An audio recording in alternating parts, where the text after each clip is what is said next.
봅시다. 문학차 먼저 할게요. 문학 28쪽.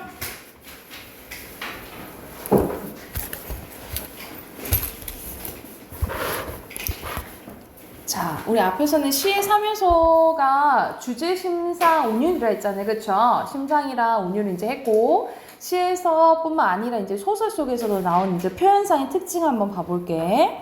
자, 우리가 표현상의 특징은 크게 세 가지가 있다라고 보시면 돼요. 비유, 변화, 그리고 강조. 예, 크게 세 가지가 있다라고 생각하면 돼. 그 중에 우리가 비유하면은 여러분 세 가지는 알잖아. 직유, 은유, 의. 이게 알죠? 그쵸? 먼저 비유 봐볼게. 비유는 어떤 현상이나 사물을, 그러니까 내가 표현하는 대상을 원관념이라고 하죠. 이 원관념을 보조관념에 빗대는 것을 이제 비유라고 하지, 그치? 그래서 대표적으로 직유법과 은유법이 있는데, 직유법은 뭐뭐처럼, 뭐뭐 같이, 뭐뭐 듯이 라는 연결어를 사용해서 원관념과 원관념을 보조관념에 직접적으로 빗대는 거라고 보시면 돼요. 그래서 직유법이라 생각하면 돼. 근데 은유법은 A는 B다 라는 형태로 나타내요. 그래서 이거는 간접적으로 견주는 거라 생각하면 돼. 그래서 직유는 직접적, 은유는 간접적 이렇게 기억을 하시면 돼요. 그리고 직유법은 연결어가 있고 은유법은 A는 B다 이렇게 표현한다 라고 생각하시면 돼요. 자, 그리고 사람이 아닌 것을 사람처럼 표현하는 것을 의인법이죠. 그쵸? 근데 이 의인법보다 개념이 좀 더 큰 게 있는데 그게 뭐냐면 화류법이라고 보시면 돼요. 화류법은 무생물을 생물처럼 표현하는 거예요. 그러니까는 자기 혼자 움직일 수 없는 것을 움직이게끔 표현을 하면 화류법이라고 생각을 하면 돼. 화류법 차이가 뭐예요? 이건 사람, 보통 예를 들어서 춤을 추는 거는 사람이 춤을 추잖아. 근데 나비가 춤을 춘다. 이거면 유인법이야. 근데 바위가 치솟아 올라. 뭐 이런 식으로 얘기하면 바위는 지 혼자 움직일 수 없잖아. 지 혼자 움직일 수 없는 것을 움직이게끔 표현을 하면 화류법이라고 보시면 돼. 그러니까 화류법 개념이 더 큰 거라고 생각을 하면 돼. 자, 그리고 대유법이 있는데 이 대유법은 대상의 일부 속성이나 아니면은 특징 또는 부분으로 대상 전체를 나타내는 것을 대유법이라고 해요. 그래서 예를 들어서 예시 봐보자. 지금은 남의 땅, 빼앗긴 들에도 봄은 오는가. 들은 땅의 일부분이잖아요. 그치? 그래서 조국을 하는데 조국의 일부분 들로 조국을 나타낸 거잖아. 이런 식으로 부분이나 어떤 속성으로 전체를 나타내는 걸 대유법이라고 해요. 근데 대유법에는 두 가지로 나뉘어져. 아까 방금 어떤 속성이나 특징이 있죠. 특징으로 만약 전체를 나타내면 뭐라고 하냐면 환유법이라고 하고요. 환유법. 그리고 일부분으로 전체를 나타내잖아요. 그러면은 제유법이라고 해요. 그래서 환유법과 제유법을 합쳐서 대유법이라고 하는 거야. 그러니까 예를 들어서 환유법의 예시를 들면 속성의 특징. 예를 들어서 지금은 별로 그런 경우가 없지만 전에 간호사를 백의의 천사라고 표현을 했어요. 백의라는 것은 무슨 옷을 잘 입기 때문에 백의 종구 할 때 그 백의 흰 옷을 잘 입기 때문에 백의의 천사라고 표현한 거야. 그러면 이건 간호사의 특징인 거잖아. 그치? 이 간호사의 특징으로 전체를 나타내면 무슨 법? 환유법인 거예요. 환유법. 근데 예를 들어 제유법은 부분으로 전체에 나타나는 거야. 우리가 예전 시가 중에 처용가라는 게 있는데 그 처용가에 방안을 들여다봤더니 다리가 4개가 있더라. 이런 이 구절이 나와요. 다리가 4개라는 것은 사람이 아니다. 사람이 2명 있다는 소리잖아요. 그치? 그러면은 다리는 이 신체의 일부분이죠. 이 부분으로 전체를 나타내는 걸 무슨 법이란다고? 제유법이라고 해요. 근데 보통 이제 보통 환유랑 제유까지는 안 나오고 이걸 포괄해서 대유법으로 많이 나온다라고 생각하면 돼. 이거 정리해 두시면 되겠죠. 그쵸? 그리고 하나 더 써놓을게. 우리가 속담이 쓰이는 경우도 있는데 속담도 비유 중에 하나거든요. 속담이 쓰이면 풍유법이라고 한다라고 보시면 됩니다. 풍유법. 여기까지 적어놓으시면 되겠죠. 집 가면 다 까먹겠다. 복습을 해야지. 선생님 오늘 방학 쉬겠어요. 좋겠네. 방학도 있고. 우리도 학원 방학 있으니까 뭐. 선생님 다음 주죠. 8월 1일. 아니 다음 주 아니고 다다음 주 8월 1일 그리고 8월 15일 날 쉰다 했잖아. 빨리 가는 여행을 잡아야 돼. 그리고 이게 여기까지가 비유하기고 변화주기 봐볼게. 변화는 말 그대로 단조로움 피하고 강조의 효과를 주기 위해서 변화를 준 거라고 생각하시면 돼요. 네. 그래서 대표적인 역설법. 역설법은 겉으로는 뭐가 되지만 모순되지만 그 안에 진실이 담겨져 있는 거죠. 그쵸? 그래서 겉으로는 말이 안 되죠. 결별을 이룩하는 축복. 결별은 왜 헤어지는 거잖아. 근데 그 헤어지는 게 축복을 만들어준대. 왜? 이 시 내용은 너무 뭐냐면 행복했어.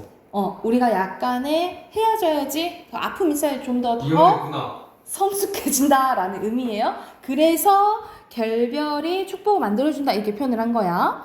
그래서 다시 한번 겉으로는 모순되지만 그 안에 의미가 있는 것이 역설법. 반어법은 내가 말하고자 하는 것과 반대로 표현하는 거죠. 그러니까는 너가 너무 좋은데 너 싫어 이렇게 표현하는 거라고 생각을 하면 돼. 그래서 그 속에 있는 의미를 더욱더 강조하는 게 반어법이라고 생각하시면 돼요. 그리고 설의법 많이 나오잖아요. 그치? 특히 고전시가에서 많이 나오잖아요. 답은 다 알고 있는데 일부러 의문 형식으로 표현하는 걸 설의법이라고 하죠. 예시 봐보자. 가난하다고 해서 외로움을 모르겠는가? 이 말은 뭐야? 가난하다고 해서 외로움을 모르지 않다. 이 말을 하고 싶은 거잖아요. 그쵸? 그래서 일부러 의문 형식으로 표현하는 걸 설의법이고요. 비슷한 문장 구조 반복되면 무슨 법? 대구법이고요. 그리고 어순 바꾸는 것을 도치법이라고 생각하시면 되겠죠. 그래서 대표적으로 변화주기에는 역설, 반어, 설이, 대구, 도치가 있다라고 생각을 하시면 됩니다. 그러면 그거에 대한 예시 옆에 한번 봐볼게.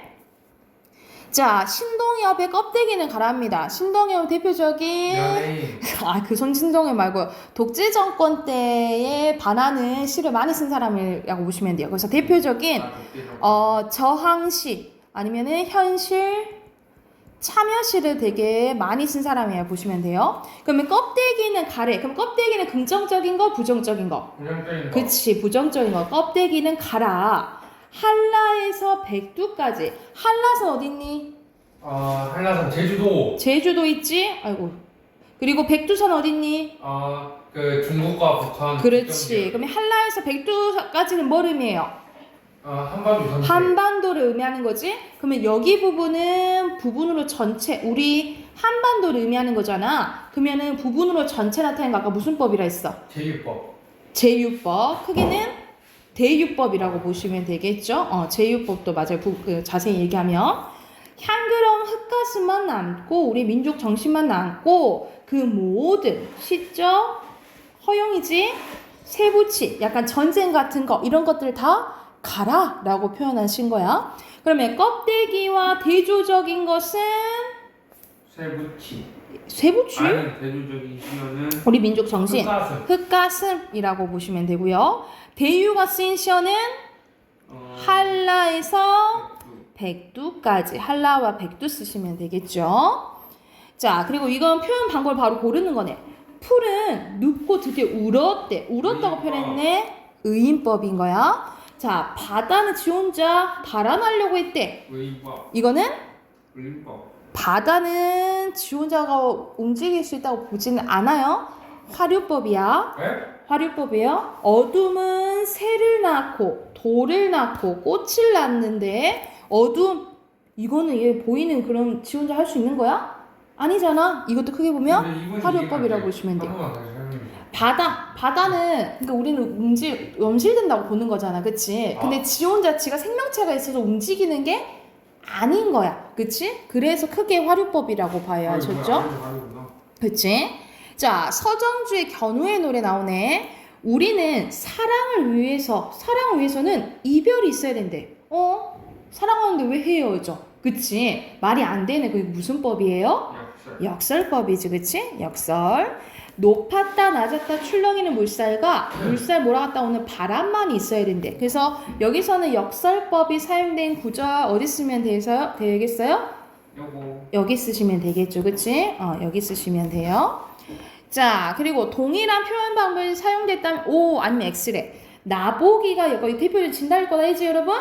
나보기가 엮여 가신다고 한다면 나 죽어도 눈물 흘리지 않을 거래. 사실은 너 가면 나 엄청 울 거야 라고 표현한 거잖아. 이거 대표적 무슨 법이에요? 약살. 이 반어. 반어법, 그치? 반어법이야.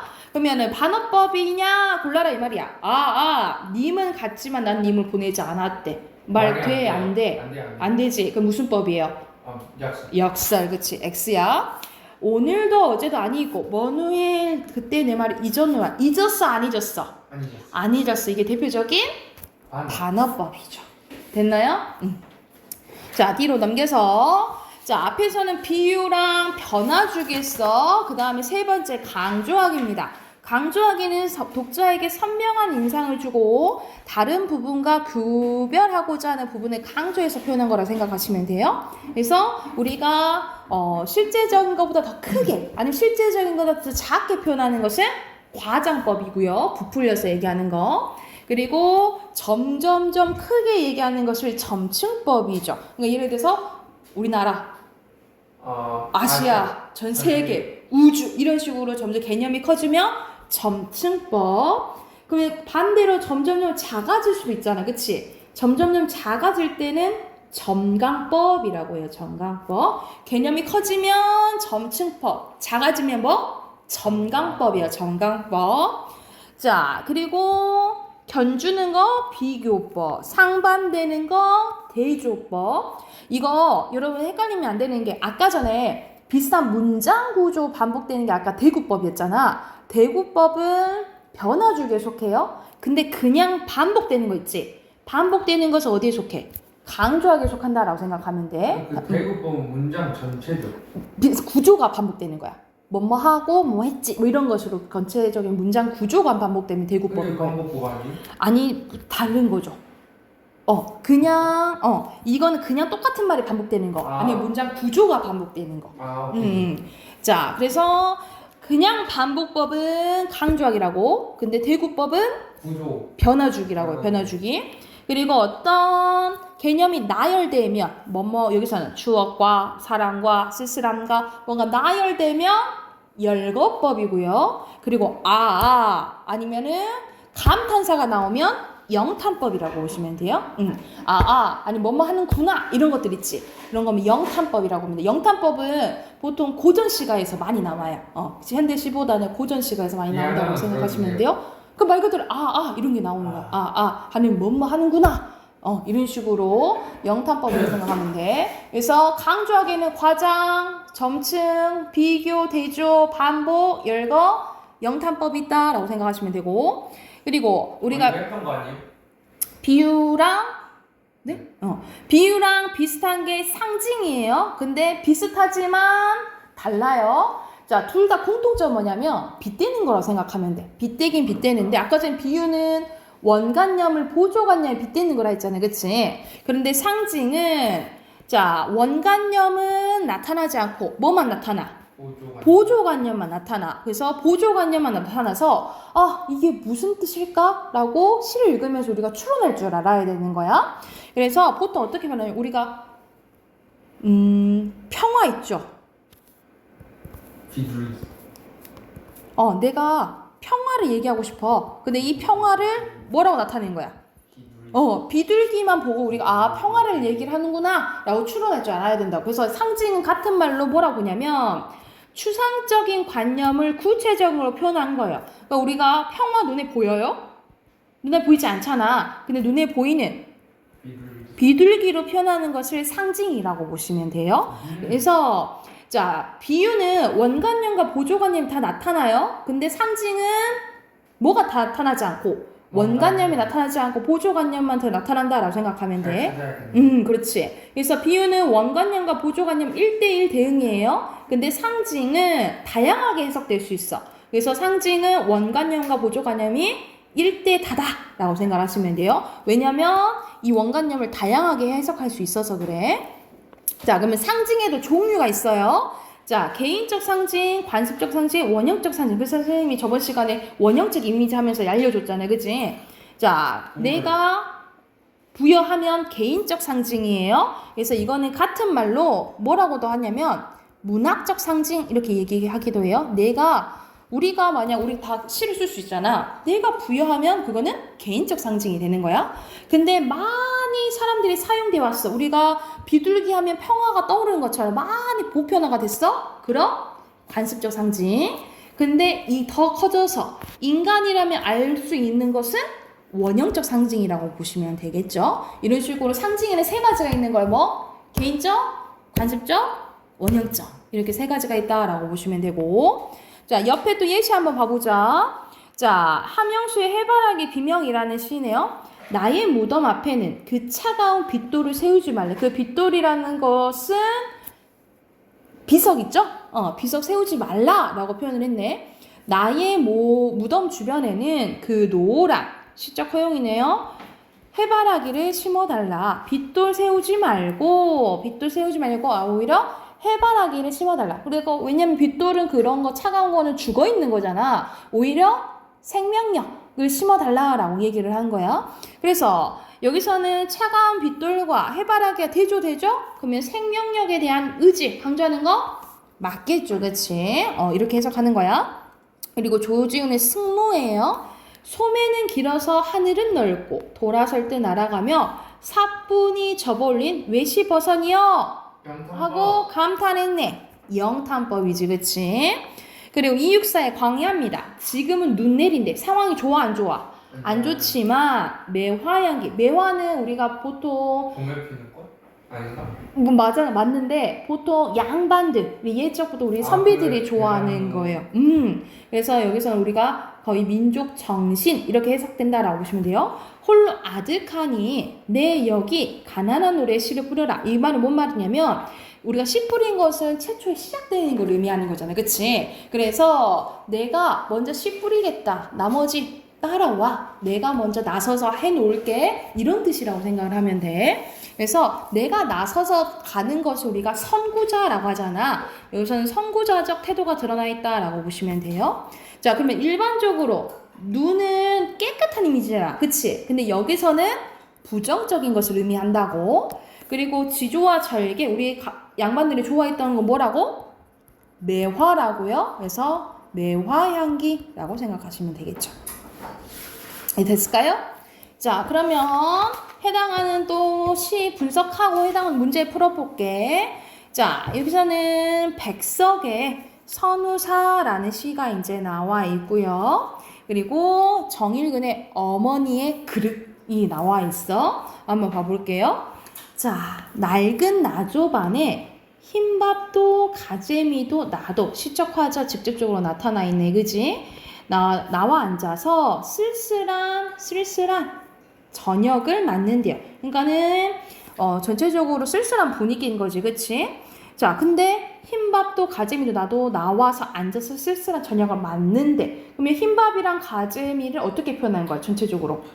사람처럼 표현한 거지, 그치? 그 무슨 법? 의인법인 거죠, 그쵸?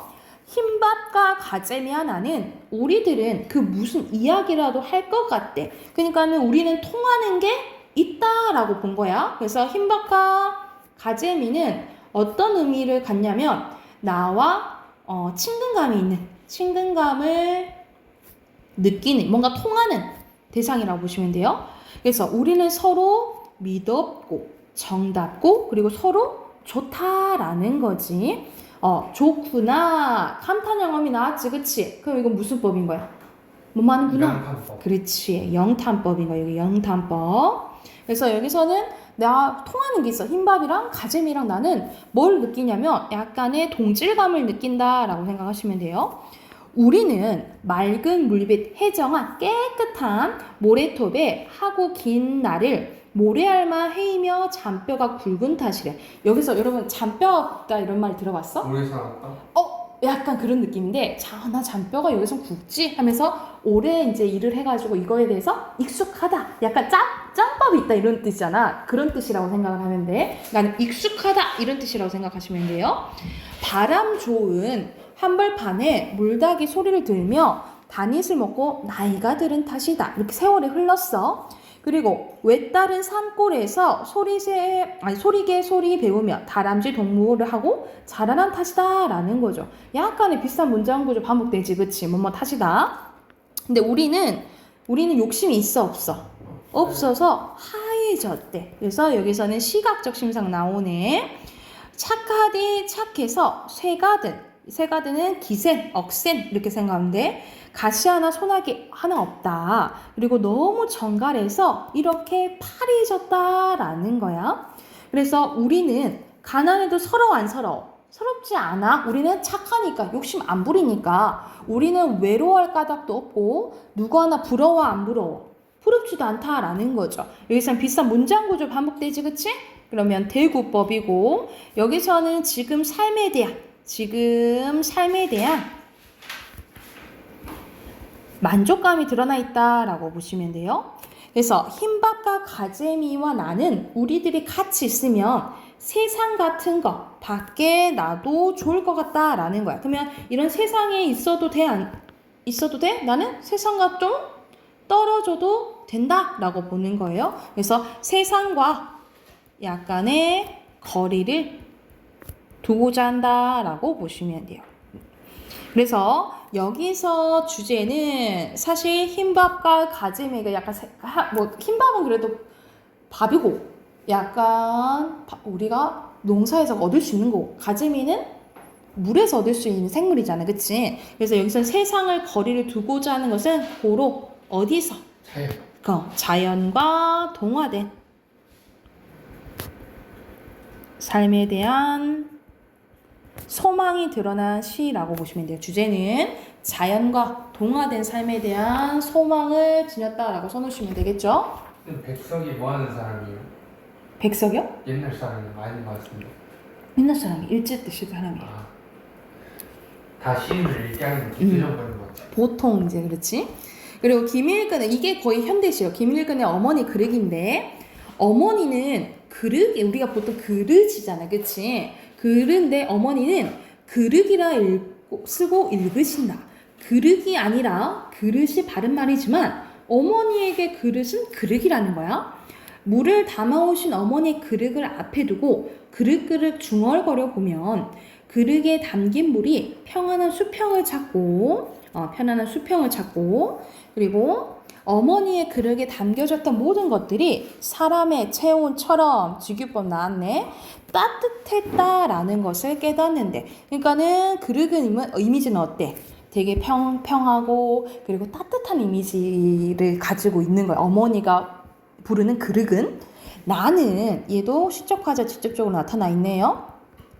학교에서 그릇이라고 배웠지만 어머니는 인생을 통해서 그릇이라고 배웠다라는 거야. 그러니까 이 그릇이란 단어에는 뭐가 담겨져 있다 이 말이야. 어머니의 인생이 담겨져 있다 이 말이야. 그러니까 보통 우리 어머니 하면 어떤 이미지야? 식구들을 위해서 밥 해주고 희생하고 그런 이미지잖아. 그러니까 그릇에 이 어머니 약간 희생적인 사랑 이런 것들이 담겨져 있다라고 보는 거지. 그래서 내가 담는 한 그릇의 물과 어머니가 담는 한 그릇의 물은 다르다라는 거야. 말 하나가 살아남아 빛나기 위해서는 말과 하나가 되는 뭐가 있어야 되는데 말에는 뭐가 있어야 되는데 사랑이 있어야 되는데 어머니는 어머니의 삶을 통해 말을 만드셨고 나는 사전을 통해 쉽게 말을 찾았다라는 거죠. 그러니까는 나는 이 사람의 직업은 뭐야? 시인이잖아. 그럼 난 시인은 말에 이런 진심과 인생과 이런 것을 담아야 되는데 나는 그냥 겉보기식으로 그냥 책으로만 배웠다라는 거지. 근데 어머니는 어머니 인생을 통해서 이런 단어를 만드셨다라고 표현을 한 거야. 근데 네 어머니가 그러면 나와 상반되지, 그치? 대조법 쓰였다라고 보시면 되겠죠. 그래서 여기서는 나는 그냥 약간 겉핥기만 했네. 나는 제대로 된 시인이 아니네 라는 이제 시인으로서 한계가 드러나 있다라고 생각하시면 돼. 약간 반성하는 거지. 무릇 시인이라면 하찮은 것들 이름이라도 뜨겁게 살아있도록 불러줘야 되는데 의미를 부여를 해줘야 되는데 두툼한 개정판 국어사전을 자랑처럼 옆에 두고 서정시를 쓰는 내가 뭐 해준다? 부끄러워진다. 그래서 여기서는 자기 반성, 성찰 맞아요. 자기 반성이 드러난다라고 보시면 돼요. 그래서 여기에 해당하는 주제도 써놓을게. 주제는 삶과 사랑이 담겨야 된다라고 얘기했지? 사랑이 담긴 시를 써야 한다는 자기 반성이 드러나 있다라고 생각을 하시면 돼요. 주제 썼으면 해당하는 문제 5문제 있죠? 저 복싱하다가 어? 넘어졌는데 그 발에서 피나가지고 지금 한 번만 찍고 하세요. 혹시 밴드 줄까? 아니 오케이. 빠졌는데. 갔다 와. 문제 푸세요. 자, 1번에 적절한 거 고르는 거는 이런 식으로 두 작품이 나오고 비교 대조하는 게 나와요. 여기서는 가는 나와 달리 색채 이미지 색깔 같은 거 나오잖아요. 그치? 맞네요. 1번이에요. 그리고 2번에 인격을 부여한 거는 의인법 가만 있지. 그치? 그리고 상승과 뭐 하강 이미지는 뭐 색다르게 둘 다 없는 것 같고요. 영타는 어디만 있어? 가에만 있죠. 그쵸? 그리고 수미상가는 약간 비슷한 거는 가는 여기 5번은 여기는 좀 비슷하긴 하잖아요. 그쵸? 네, 그 간수미적. 근데 나는 없죠. 그치? 그러면 뭐 가는 조금 있다고 볼 수도 있겠지만 그래서 1번이고요. 2번에 적절하지 않은 것은 여기서는 4번? 4번. 그치? 여기서는 뒤에서는 현실에 대한 만족감 드러난다 했잖아요. 그치? 현실과 뭐 이상과 괴리 뭐 이런 거는 알 수가 없겠죠? 그리고 3번에 하나는 영탄, 하나는 뭐예요? 대구? 우리들은 서로 믿었고 정답고 서로 정보? 좋대. 팀밥이랑 가재미가 서로 믿었고 정답고 좋대. 사람처럼 표현한 거지? 의인법이에요. 근데 그 고가 번복되니까 대구법도 되지 않을까요? 아니 그거는 왔다가 두 문장이 돼야 돼. 아, 두 되고 문장. 두 문장이어야 돼. 자, 그리고 4번에 알맞지 않은 것은 4번. 뭐 사전을 찾아본 노력이 아니고. 자, 나에서 그릇은 뭐 의미하냐면 이가 사전에서 배운 거야. 그치? 그래서 이거는 학습을 통해 배운 언어를 의미하고요. 또는 뭐 사전을 통해 배운 언어 이렇게 써도 되겠지? 그릇은 어머니의 사랑과 정성이 담긴 언어를 의미한다 라고 쓰면 되겠죠. 또는 어머니의 인생이 담긴 언어를 의미한다 써도 맞겠죠. 이해됐을까요? 오케이. 여기까지 하고 독서 꺼내세요. 독서도 28조.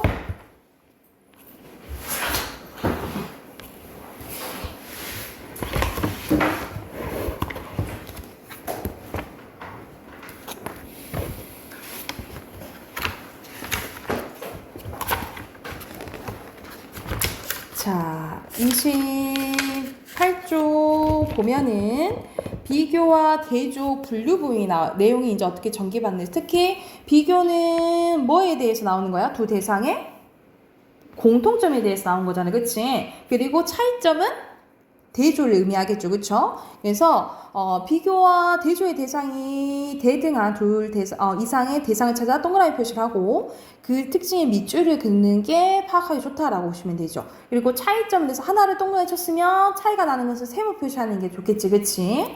그럼 바로 한번 예시 한번 봐볼게. 자, 플라톤에 대해서 나오네요. 플라톤은 존재를 끊임없이 변화하는 존재와 변하는 존재와 영원히 변하지 않는 존재로 나뉘었대. 그는 우리가 경험하는 현실 세계 존재는 변한다라고 봤다라는 거야. 그러니까 끊임없이 변하는 존재가 있다라고 본 거죠. 그리고 현실 세계 존재하는 모든 것의 근원을 이데아라고 정하고 이데아를 영원하고 불변하는 존재 그 자체로 완전한 진리로 여겼대. 반면에 그럼 상반된 이야기 나오겠지. 그치? 현실 세계의 존재는 이데아를 모방한 것뿐 이데아와 달리 불완전하다고 봤다라는 거야.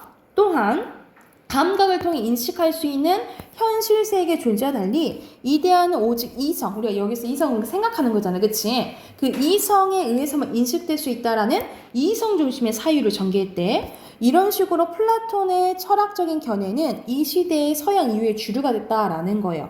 그러나 그럼 이런 또 약간 상반된 이야기 나오겠잖아요. 그치? 플라톤의 견해를 바탕으로 한 서양 철학의 주류적 입장은 근대에 이르러서 니체에 의해서 강한 비판을 받았는데 헤라클레이토스의 견해를 받아들인 니체는 영원히 변하지 않는 존재 그리고 절대적이고 영원한 진리는 없다라고 본 거예요. 또한 우리가 살고 있는 현실 세계가 유일한 세계라면서 신은 죽었다라고 선언하면서 형이삭적인 이원론을 말하는 진리 그리고 신 중심의 초월적인 세계, 합리적인 이성 체계 모두 부정했다는 거야. 그러니까 말 그대로 쉽게 말하면 우리가 기독교는 저기 신이 있는 천국이 있는 거잖아. 그리고 우리 살아가는 현실 세계가 있는 거잖아. 이런 거는 이제 이원론으로 보면 되겠죠? 근데 니체는 그런 세계 없다. 우리가 지금 살고 있는 세계밖에 없는 거다라고 얘기했다 이 말이야. 니체는 형이사학적인 이원론이 진리를 영원 불변한 것으로 고정하고 현실 너머의 이상세계와 초월적 대상의 근원, 생명의 근원으로 설정함으로써 인간이 현실의 삶을 부정하도록 만들었다라는 거죠. 그러니까 우리가 항상 우리 죽으면 천국과 더 좋은 것을 막 생각을 하잖아. 그러면서 이 현실 세계를 좀 안 좋게 부정적으로 본다라는 것을 비판했다 이 말이에요. 그래서 생명의 근원과 삶의 의미를 상실한 인간의 허무에 직면하게 되었다라는 거지. 그래서 여기서는 플라톤이랑 니체가 상반된 의견을 보여주잖아요. 그렇죠? 그러면 대조하고 있는 대상이 둘의 동그라미 표시를 하래. 그러면 플라톤 동그라미, 니체 동그라미 하면 되겠지. 그치? 그리고 위에 글에서 비교 대조의 방법에 쓰였으면 알 수 있는 표현에 세모 표시를 하래요. 그러면 전체적으로 플라톤 의견 나오고 상반된 이걸 통해서 알 수가 있겠지. 그러나 세모 주시면 되겠죠. 그리고 각각의 의견에 연결시켜주면 영원히 변하는 존재는 없다라고 표현한 사람은 니체 그리고 니은이 플라톤이 되겠죠. 이렇게 됐을까요? 이렇게 표시하시면 되고 자 오른쪽에 가보자. 오른쪽은 분류예요. 분류는 일정한 기준에 따라서 나눈 거라고 생각하면 돼. 여러분 구분이랑 분류랑 구별할 줄 알아야 돼. 똑같이 구분이나 분리는 나누는 거거든요. 나누는 건데 구분은 큰 것을 작은 걸로 나누는 거라 생각하면 되고 분류는 이렇게 여러 가지가 있으면 이렇게 묶는 거라고 생각하면 돼. 그러니까는 큰 거를 작은 걸로 나누는 게 구분, 작은 것들을 큰 걸로 묶는 것을 분류라고 생각을 하시면 돼요. 그래서 분류의 방법으로 나뉜 대상을 동그라미 표시하고 밑줄 그으면서 읽어라 라는 건데 자 뭐에 대해서 이제 한번 봐볼게. 비만의 판정 관련해서 흔히 쓰인 게 우리가 BMI 체질량 지수죠. 그쵸? 그래서 신장, 키와 체중을 이용한 여러 체격 지수 중에서 체지방과 가장 상관성이 높은 것으로 알려져 있대. BMI는 체중을 신장의 제곱으로 나누어 구하는데 18.5에서 22.9가 정상, 그리고 23 이상은 과체중, 25 이상이면 경도비만, 30 이상은 고도비만으로 판정한대요. 그러나 운동선수처럼 근육량이 많은 사람은 체지방량이 적어도 상대적으로 BMI가 높을 수 있다라는 거지. 그래서 BMI는 체질량에 대한 추정만 가능할 뿐 체지방량을 정확히 알려줄 수 없다는 단점이 있대요. 그렇다면 BMI의 단점을 보완할 수 있는 체지방 측정 방법이 뭐가 있을까? 그러면 체지방 측정 방법에 대해서 나오겠지, 그지? 첫 번째 방법은 피부 두겹법이래요. 이 방법은 살에 캘리퍼스를 찝어서 피하 지방의 두께를 잰 후에, 그러니까 예를 들어 뱃살을 이렇게 잡아가지고 이걸 두께를 재는 거겠지, 그치? 그래서 통계 공식에 넣어 체지방을 산출합니다. 하지만 이 방법은 측정 부위나 측정자의 숙련도에 따라서 오차가 발생할 수 있고, 내장 지방, 안에 속에 있는 건 안 잡히겠잖아, 그치? 이것이 이제 할 수 없다는 한계가 있대. 그리고 수중 체중법은 신체를 물에 완전히 잠근 후에 수중 체중을 측정하고 물박 체중과 비교하여 체지방량을 계산하는 방법인데 체중은 체지방과 제지방의 합입니다. 그래서 체지방의 밀도가 0.9로 물에 뜨고 제지방은 밀도가 1.1로 물보다 높여 가라앉는데 그러므로 체지방량이 많을수록 수중 체중이 늘겠죠? 그래서 물박 체중과의 차이가 커진대. 그럼 이제 만약 담가지면 물이 많이 이렇게 넘쳐 나오겠잖아. 그치? 그런 거라 생각하시면 되겠죠? 그래서 여기서는 나눈 거지. 체지방 측정 방법을 뭐로? 피부 두겹법과 수중 체중법으로 나눈 거죠. 그쵸? 그러면 여기서 두 대상 선생님이 동그라미 쳤지? 피부 두겹법, 수중 체중법 동그라미 치시면 되고 그리고 파악한 기준은 뭐예요? 선생님 네모 쳐버렸네, 그치? 구분. 체지방 측정 방법에 따라서 나눈 거지, 그치? 이게 기준이라고 보시면 돼요. 그리고 빈칸 넣어보자. 뭐는 살을 찝는다 그랬어? 피부? 두겹법이었지? 두겹법은 살을 찝어서 피하 지방의 두께를 재는 거고, 반면에 체중법은 수중 체중과 물박 체중을 뭐해서? 비교해서 체지방량을 구하는 거라고 생각하시면 됩니다. 여기가 됐을까요? 그럼 해당하는 문제 풀어볼게. 30페이지부터 33까지 문제 푸시고 답 확인해 볼게요.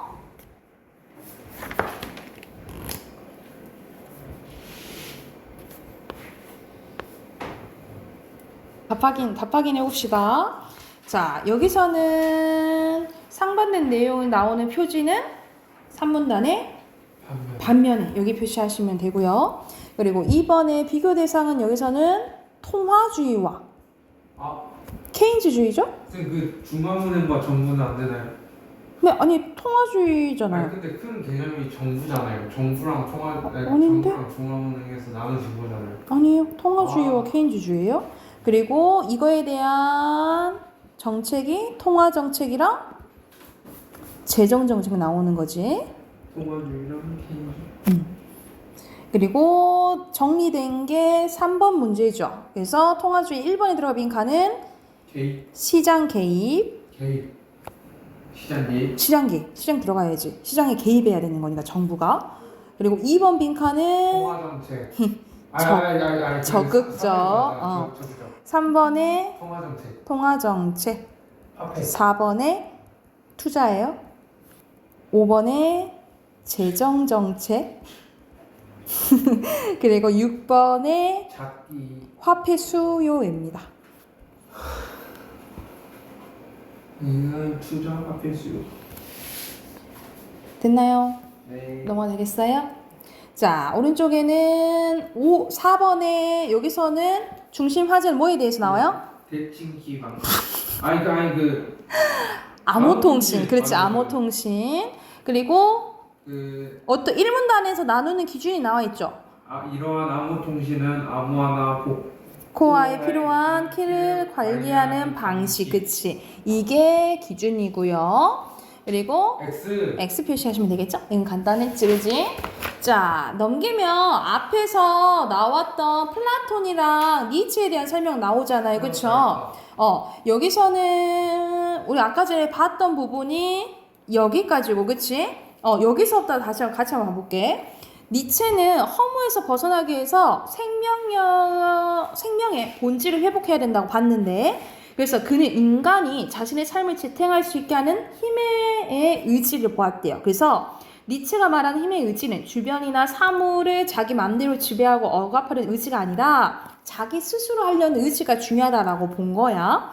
그래서 자기 극복을 이끌어내는 생명의 상승을 지향하는 의지로 이해할 수 있는데, 니체는 이런 힘의 의지가 생성과 변화의 끊임없는 과정 중에 창조적 생성작용을 하는데, 그 최고의 형태가 뭐라고 얘기했던 거야? 예술을 강조한 거야. 그는 본능에 내재한 감성을 바탕으로 예술적 충동을 중시했고, 예술가가 창작 활동으로 인간의 삶의 가치를 상승을 도와주는 힘의 의지로 봤대요.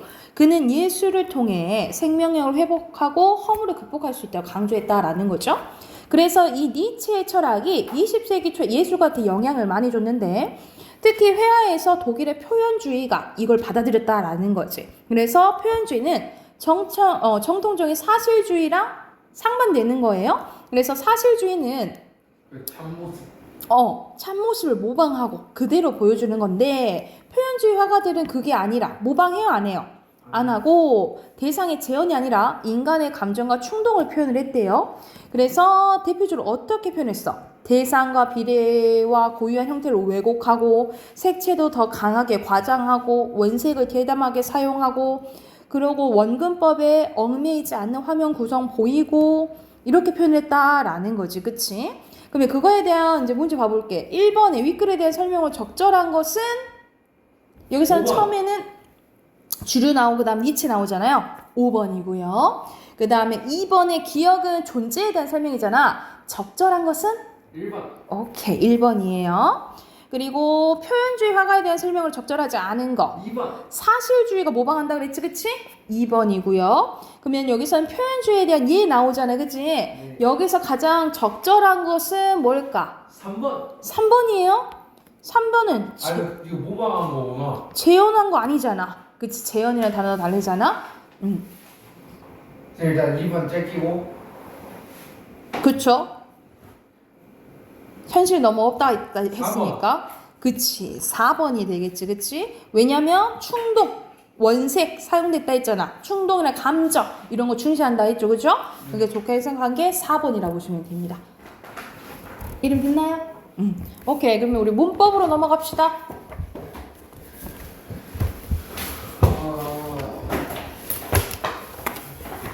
우리 한쪽 서 22쪽 숙제였잖아요. 21쪽까지 숙제였어요. 아, 21쪽. 그래, 21쪽. 그렇게 막 올려치시면 안 돼요.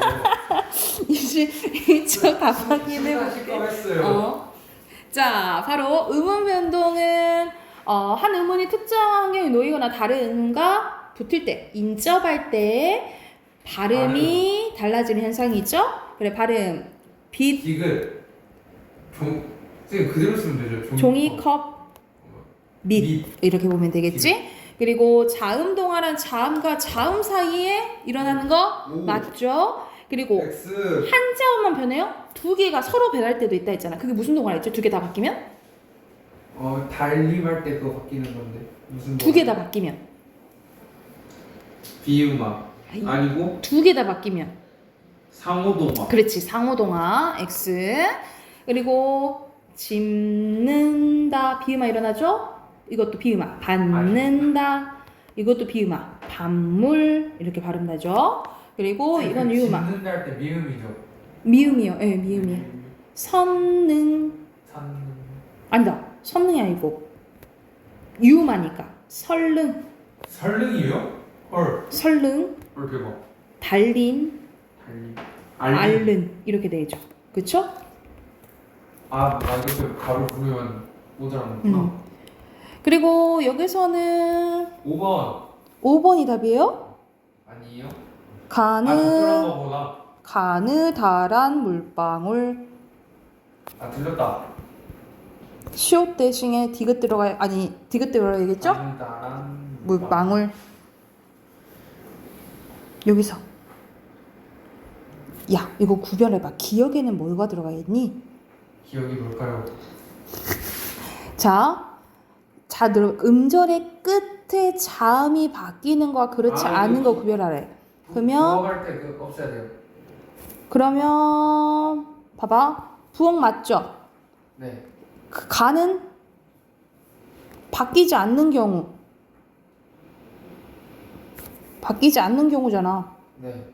그러면 해당하는 게 부호가 아니지. 네. 간 맞고 달 맞고 섬, 창. 부호 때문에 틀렸네. 그치? 네. 2번은 음절의 끝에 자음이 이에서 소리면 바뀌지 않아요? 아니요. 바뀌지 않아요? 예를 들어서 봐봐. 이거 예사술이죠. 그죠? 이것도 예사술이죠. 근데 뭐로 바뀌어?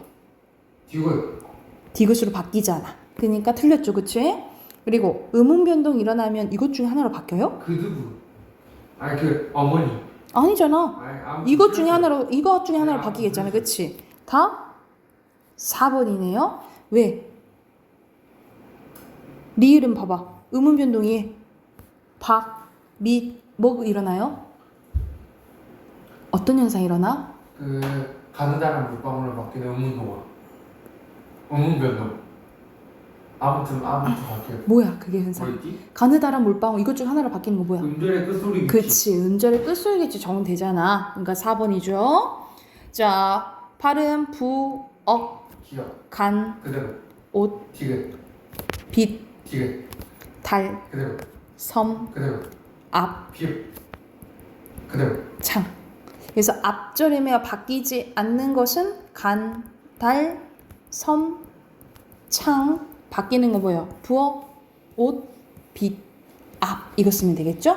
네, 맞아요. 그리고 음절 끝에서 발음될 수 있는 거는 가느다란 물방울 이렇게 하면 되겠지, 그치? 우리가 저번 시간에 배운 게 교체 중에서 세 가지 배웠어. 음절의 끝소리 규칙, 비음화, 유음화 배웠어요. 자, 이어서 여기도 교체야. 교체 한번 봐볼게. 자, 교체 중에 뭐가 있냐면 구개음화 현상이 있습니다. 구개음은 뭐라고 생각하면 되냐면 지읒과 치읓을 구개음이라고 해요. 구개음.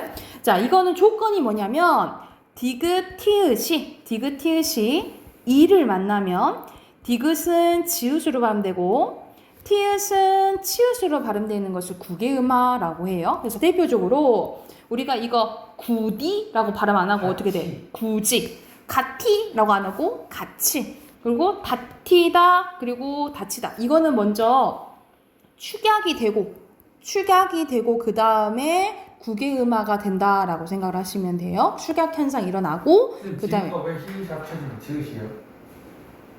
우리 배웠었나? 아직 안 배웠어. 여기서 먼저 그걸 축약 현상이라 하거든요. 자음 축약 먼저 일어나고 그다음 구개음화 일어난다라고 보면 돼. 그러니까 우리가 예를 들면 우리가 이거 해도디라고 안 하잖아. 어떻게? 해도지라고 하잖아. 자연스럽게 이게 구개음화 현상인데, 자 조건이 있어요. 이 조건이 이 있잖아요. 이가 의미를 가지고 있으면 안 돼. 의미를 가지고 있지 않는 형식 형태소 해야 된다라고 생각하시면 돼요. 의미가 있는 건 뭘까요? 그러니까는 그래서 예시를 해볼게. 형식 형태소는 뭐가 와야 되냐면 뭐 조사나 아니면은 접사나 어미 이런 것들이라고 생각을 하면 돼. 이런 것들이 와야지 구개음화가 일어나지. 의미가 있는 실제 형태소가 오면 구개음화가 일어날 수 있는 환경이 안 된다라고 생각을 하시면 돼요. 예를 들어볼게. 자, 이건 예시를 이제 써놓게. 가장 많이 나온 게 이거예요. 우리가 논이랑 밭이랑 했을 때는 이 이랑이 첫 번째 조사일 때야. 조사는 그러면 무슨 형태 속겠어요? 형식 형태. 형식 형태 속했잖아. 그러면은 구개음화가 일어날 수 있는 환경이 되죠. 그러니까 발음이 어떻게 되냐면 자연스럽게 밭이랑 이렇게 발음이 돼. 그런데 우리가 씨를 뿌리려고 밭을 이렇게 파는 거를 이랑이라고 하거든요. 이랑도 있어요. 이런 것은 명사이자 이때는 의미가 있는 명사잖아. 이때는 실질 형태소예요. 그러면은 구개음화가 일어날 수 있는 환경이 돼야 안 돼? 안 되는 거야. 이럴 때는 어떻게 먼저 어떤 현상이 일어나냐면 자 끊어가지고 음절의 끝소리 규칙이 먼저 일어나요. 음절의 끝소리 규칙이 일어나면 밭 이렇게 발음 내겠죠. 그치? 근데 자 어떤 현상이 있냐면 우리 뒤에 배울 텐데 단어랑 합쳐졌을 때 앞에 받침이 있고 뒤에 이 야여요요가 오면은 어떤 현상이 일어나냐면 니은 첨가 현상이 일어나요. 그래서 니랑이가 돼. 니랑. 근데 디귿이랑 니은이 만났다. 그럼 우리 저번 시간에 배웠던 어떤 현상이 일어나? 음운 변동 중에 비음화 일어나. 그렇지. 그럼 결과적으로 어떻게 발음 나는 거예요? 반니랑 이렇게 발음 난다라고 생각하면 돼. 그러니까 환경을 잘 봐야 돼. 그럼 여기서는 뭐 일어난 거야? 첫 번째 음절의 끝소리 규칙. 그리고 그 다음에 니은 첨가 일어나요. 그런 다음에 뭐 일어나? 비음화 일어난다라고 생각하면 돼. 그럼 세 가지 현상이 일어나는 거야. 그리고 교체가 2번 일어나고 첨가 1번 일어난다라고 생각하면 돼요. 이거는 예시로 하나 써놓게요. 음절의 끝소리. 음절의 끝소리 규칙. 이건 예시 하나 써놓게. 그다음에 첨가, 그다음에 비음화, 반니랑.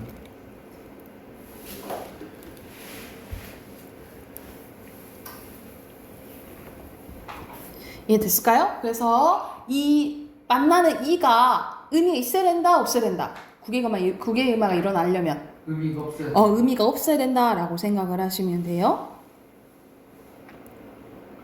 이래서 애비구나? 네? 아니 애비야. 그래서 애미예요? 애미가 북이 짜다. 아니요. 그 아래요. 된소리 되게? 이 모음에 엮인 거.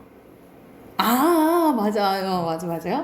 자, 그 다음 된소리 대기 봐볼게. 된소리 대기는 예사 소리가 된소리가 난다라고 생각하시면 돼요. 그러니까 예사 소리가 바다 사자가 우리가 의문책 했을 때 배웠잖아. 예사 소리. 이게 쌍자음이 되는 거야. 갈까?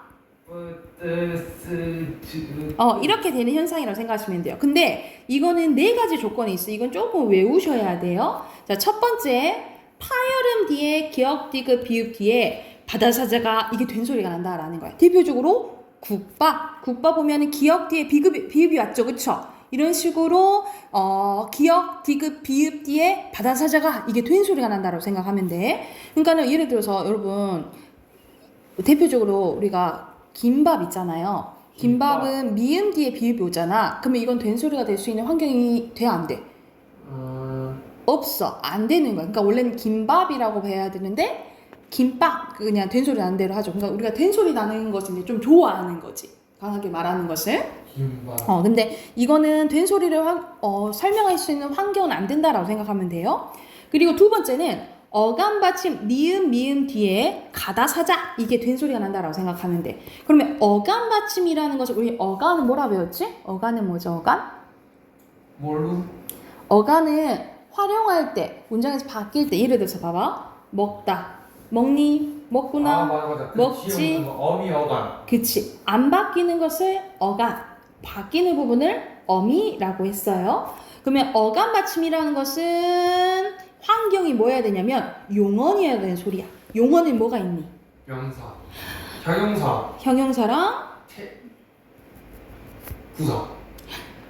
동사. 동사. 이렇게 두 가지. 그래서 이건 환경이 형용사랑 동사여야 돼요. 명사는 돼, 안 돼? 안 된다 이 말이야. 그래서 형용사, 동사, 니은, 미음 뒤에 가다사자 이게 된소리가 난다라고 보시면 돼요. 그러니까 예를 들어서 신다 동사 왔죠?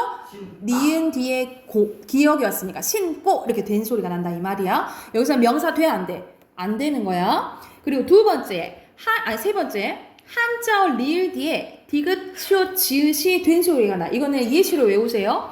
발달, 발생, 발전 이렇게 예시로 외우세요. 다시 한번 한자어야. 한자어 리을 뒤에 디귿, 시옷, 지읒이 된소리가 나는 거예요. 예시로 어떻게 외우라고? 발달, 발생, 발전 이거 예시로 외우시면 돼요. 그리고 관형사형 리을 뒤에 또 바다사자가 이게 된소리가 난다라고 생각을 하면 돼.